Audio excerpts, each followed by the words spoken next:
Buenos días, ingeniero Juan Carlos Pico, soy el estudiante Chávez Hidalgo Rubén Darío y voy a hablar sobre los espacios vectoriales, los subespacios vectoriales y las combinaciones lineales.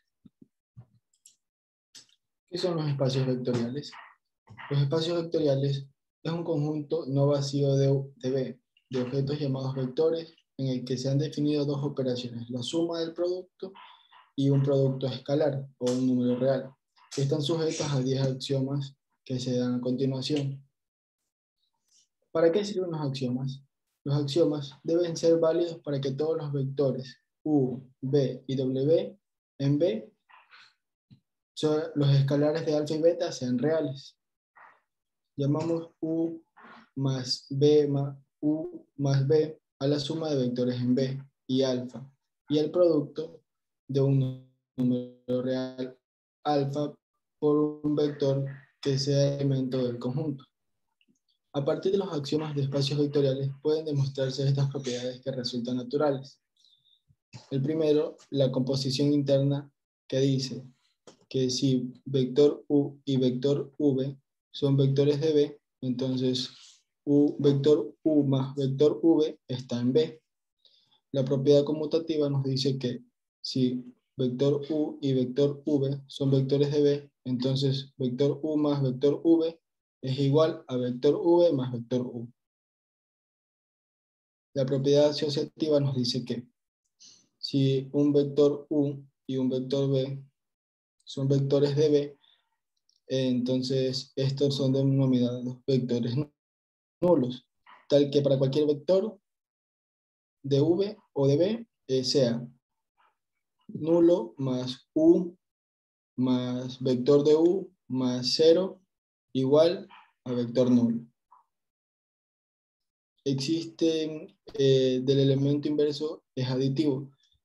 Quiere decir que para todo vector de u o de v existe un vector menos u en V, denominado opuesto al vector u, de tal forma que vector u más menos vector u igual a menos u más u igual a 0.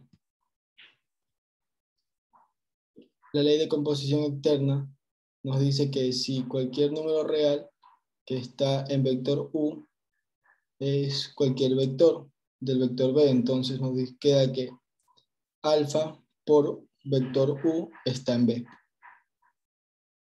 La séptima, que es la propiedad distributiva de un producto escalar con respecto a la suma de sus vectores, nos dice que si alfa es cualquier número real y vector u y vector v son vectores de B, entonces nos queda que alfa por vector u más vector b igual a alfa por vector u más alfa por vector v.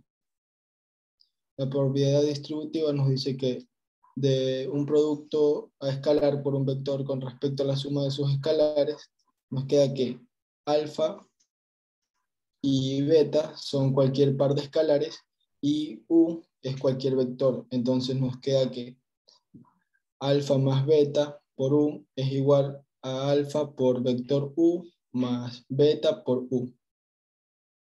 La novena, que es la asociativa mixta, nos dice que si alfa y beta son cualquier par escalares y vector u es cualquier vector de B, entonces nos quedaría alfa por beta por vector v igual a alfa por beta por v, y nos queda que da igual a beta por alfa más v.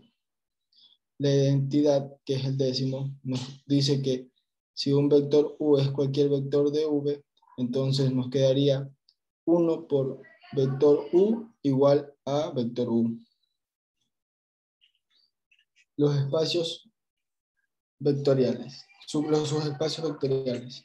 En álgebra lineal, un subespacio vectorial es el conjunto de un espacio vectorial que satisface por sí mismo la definición de un espacio vectorial, con las mismas operaciones que ve el espacio vectorial original.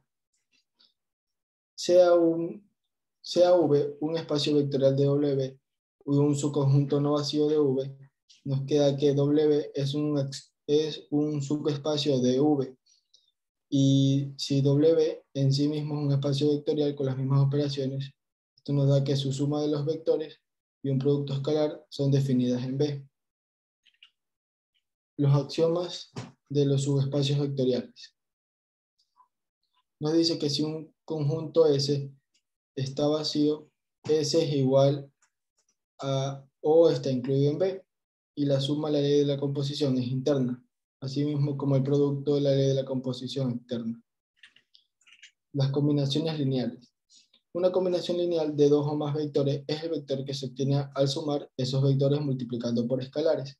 Cualquier vector se puede poner como una combinación lineal de otros y que tengan distinta dirección. Particularmente en álgebra lineal, una combinación lineal es una expresión matemática que consiste en la suma de pares de elementos determinados en conjunto entre sí, así como lo vemos en el gráfico. Muchas gracias.